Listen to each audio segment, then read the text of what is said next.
খুনিদের ঠাঁই নাই। যেই হাতে মানুষ মারে সেই হাত ভেঙে দাও, যেই হাতে বোমা মারে সেই হাত ভেঙে দাও, যেই হাতে গাড়ি পোড়ায় সেই হাত ভেঙে দাও। শেখ হাসিনা লড়বে।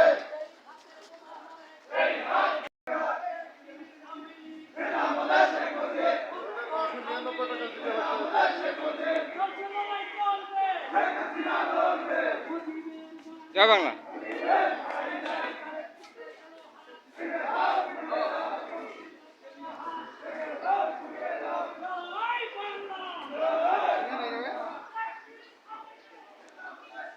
আজকে ৪৪তম স্বদেশ প্রবর্তন দিবস।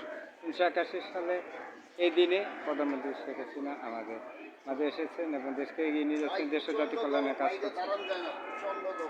ভাই জয় বাংলা। সেই জন্য আমরা আসলে প্রধানমন্ত্রী শেখ হাসিনাকে শক্তিশালী করবো এবং দেশকে এগিয়ে নিয়ে যাবো, দেশপ্রেমে জাগবো, দেশ ও জাতি কল্যাণে আমরা কাজ করবো তারই হাত ধরে। আগে অনেকে সরকার ক্ষমতায় তারা ছিল, তারা আসলে তখনও কিন্তু অনেকে রাজস্ব দিত, ভ্যাট দিত, ট্যাক্স দিত, কিন্তু এখন আমরা দেখতে পাচ্ছি যে সেটি দিয়ে আসলে যে অবকাঠামো আগামী প্রজন্মের জন্য তৈরি করা হচ্ছে, সেটি আগামী প্রজন্মের জন্য আমরা তৈরি করে রাখা হচ্ছে।